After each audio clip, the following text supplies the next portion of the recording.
जब इस स्टेट की चीफ मिनिस्टर खुद ही अपने अगेंस्ट प्रोटेस्ट करने सड़क पे आ गई, तब मुझे ऐसा लगा कि एकदम होपलेस और निराशाजनक सिचुएशन है। वो ऐसे ही है जैसे कि पुलिस सड़क पे चोरों के अगेंस्ट प्रोटेस्ट करने आ जाए। जो यहाँ चीफ मिनिस्टर थे सुहरावर्दी, उनने जो यहाँ का अंडरवर्ल्ड था, माफिया था, क्रिमिनल्स थे जो बंदूक रखते थे, जो लोग बेसिकली ड्रगिस्ट, रेपिस्ट, जेब कतरे थे, उन लोगों के हवाले पूरा का पूरा प्रोजेक्ट दिया था कि किस तरह लोगों को मारना है। जितने भी ये पॉलिटिकल पार्टी के ऑफिसेज हैं छोटे छोटे डिस्ट्रिक्ट्स में, गांव में, तहसीलों में, ये सारे के सारे क्रिमिनल एक्टिविटी यहां से ऑपरेट होती हैं। मेरा सिर्फ एक ही मांग है कि ये पूरा का पूरा सिस्टम जो बंगाल का है पॉलिटिक्स का, चेंज होना चाहिए। बंगाल फाइनेंशियल कैपिटल हुआ करता था इंडिया का, लेकिन आज 75 साल में हमने क्या खोया है इसके बारे में कोई बात नहीं करता है। जैसे एक जमीन जो बहुत, जहां पे बहुत जमीन उपजाऊ होती है, वो बंजर हो जाए। कल को अगर पंजाब की जमीन में गेहूं उगना बंद हो जाए तो सोचिए कैसा लगेगा। आज अगर यहां पे ऐसा हो रहा है तो ये बहुत दुख की बात है। रेप, सेक्सुअल क्राइम और वायलेंस अगेंस्ट विमेन ऐसा नहीं है कि सिर्फ बंगाल का प्रॉब्लम है, ये पूरे इंडिया का प्रॉब्लम है। कभी यूपी में होता है, कभी कठुआ में होता है, कभी हाथरस में होता है, कभी उन्नाव में होता है, परसों बदलापुर में हुआ, कभी हैदराबाद में होता है, कभी चेन्नई में होता है। ऐसा कोई इंडिया में एक भी महिला, औरत, लड़की आपको नहीं मिलेगी, या उसके माँ बाप या उसके पति या उसके सहयोगी ऐसे नहीं मिलेंगे जो कि महिला या लड़की घर से जब निकलती है तो उसके दिमाग में एक ख्याल नहीं आता अपनी सुरक्षा को लेकर। महिलाओं के साथ जो हमारा व्यवहार है, बच्ची पता चलता है बच्ची पैदा हो रही है, अबॉर्शन कर देते हैं, कम उम्र में लड़कियों की शादी हो जाती है, दहेज की एक बहुत समस्या है, तमाम समस्या है। लेकिन मैं यहां इसलिए आया हूं कि बंगाल की जमीन में अगर ऐसा होता है तो बहुत गलत बात है। वो ऐसे ही है जैसे कि एक कल्चरल, सोशल, पॉलिटिकल लीडर है, वही ऐसी हरकत करने लगे।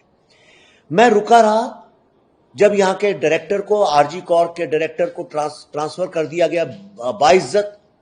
मुझे बहुत बुरा लगा, मैं रुका रहा। उसके बाद जब मां बाप को बोल दिया सुसाइड केस है, मैं रुका रहा। जब उनने एफआईआर लेट की, मैं रुका रहा। लेकिन जब इस स्टेट की चीफ मिनिस्टर खुद ही अपने अगेंस्ट प्रोटेस्ट करने सड़क पे आ गई, तब मुझे ऐसा लगा कि एकदम होपलेस और निराशाजनक सिचुएशन है। वो ऐसे ही है जैसे कि पुलिस सड़क पे चोरों के अगेंस्ट प्रोटेस्ट करने आ जाए। मैंने जितना भी रिसर्च किया है, आप भी कर सकते हैं, और ये ऐतिहासिक फैक्ट है कि जब 1946 में यहां पे मुस्लिम लीग ने डायरेक्ट एक्शन डे किया था, जिसमें 20,000 से ज्यादा लोग काटे गए थे, मारे गए थे, और मेरे ख्याल से हिंदुस्तान की हिस्ट्री में से ज्यादा रेप नहीं हुआ जितना यहां डायरेक्ट एक्शन डे और नोआखली में औरतों का हुआ है। उसके बाद, और ये हुआ कैसे, जो यहाँ चीफ मिनिस्टर थे सुहरावर्दी, उनने जो यहाँ का अंडरवर्ल्ड था, माफिया था, क्रिमिनल्स थे जो बंदूक रखते थे, जो लोग बेसिकली ड्रगिस्ट, रेपिस्ट, जेब कतरे थे, उन लोगों के हवाले पूरा का पूरा प्रोजेक्ट दिया था कि किस तरह लोगों को मारना है। और वहां से जो अंडरवर्ल्ड था वो पॉलिटिक्स के साथ जुड़ा, एक पॉलिटिकल नेक्सस बना, और अंडरवर्ल्ड जो है वो पॉलिटिक्स में एक बहुत इंपॉर्टेंट पार्ट बन गया। यही अंडरवर्ल्ड जो गुंडे, बेसिकली गुंडे लोग जो होते हैं, यही गुंडे, चोर, चक्के, मवालिया जो थे, वो पाकिस्तान तो गए नहीं। कहां गए ये लोग? जब आजादी मिली तो उसके बाद जब गवर्नमेंट बनी तो पहले कम्युनिस्ट गवर्नमेंट्स ने उसको एप्रोप्रिएट किया, वो उनका वोट बैंक बन के काम करने लगे। फिर वो दो पार्ट में टूटा, स्टूडेंट्स नक्सलिज्म में चले गए, और इधर जो था ये जो इलेक्टोरल वोट बैंक है उसको कंसोलिडेट करने का काम इन लोगों ने किया। उसके बाद जब कम्युनिस्ट हट गए, कांग्रेस आ गई, तो ये सारा का सारा जो माफिया था, पॉलिटिकल माफिया, ये उनके साथ आ गया। फिर कांग्रेस गई तो इस पार्टी के साथ आ गया। और मुझे बिल्कुल भी आश्चर्य नहीं होगा कि ये पार्टी नहीं रहे, कल को कोई और पार्टी आए तो वो सारे के सारे इधर से उधर चले जाएंगे। हम सब कलकत्ता में बैठे हैं, लेकिन मैंने बहुत ट्रैवल किया है यहाँ छोटे छोटे गांव में, शहरों में। मैं आपको अपने एक्सपीरियंस से बता रहा हूं, और मुझे कोई शर्म और डर नहीं है ये कहने में। ये सत्य है कि जितने भी ये पॉलिटिकल पार्टी के ऑफिसेज हैं छोटे छोटे डिस्ट्रिक्ट्स में, गांव में, तहसीलों में, ये सारे के सारे क्रिमिनल एक्टिविटी यहां से ऑपरेट होती हैं।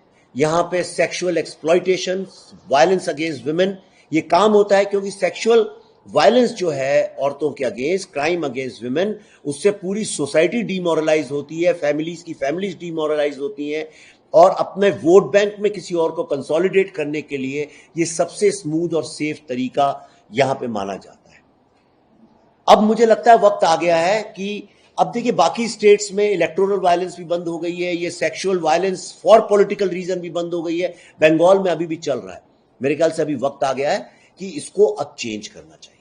मेरा सिर्फ एक ही मांग है कि ये पूरा का पूरा सिस्टम जो बंगाल का है पॉलिटिक्स का चेंज होना चाहिए, और यहां पे यहीं से इंडिक रेनेसांस और एक तरह का socio political and women empowerment का जो रेवोल्यूशन है वो एक बार फिर से शुरू होना चाहिए। ये सूखी बंजर पड़ी जमीन पे कम से कम हजारों लाखों बीज बोने चाहिए जो कि यंग लोग बोए, एक नई पॉलिटिक्स यहां से निकले, एक नए तरह की सोच निकले, और पुरानी वो कम्युनिस्ट और ये जो अभी चल रही है ये सारी की सारी पॉलिटिक्स बंद हो, और यहां पे इंडस्ट्रियलिस्ट लोग वापस आए, यहां पे आर्टिस्ट वापस आए, और जो लोग छोड़ छोड़ के बंगाल जा रहे हैं यंग लड़के लड़कियां वापस आए। हम जैसे लोगों को यहां के फिल्म बनानी चाहिए।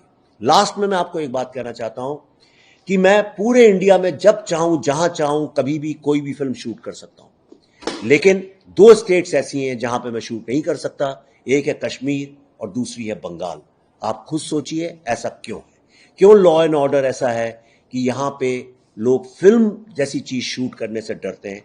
इसके बारे में सोचना चाहिए।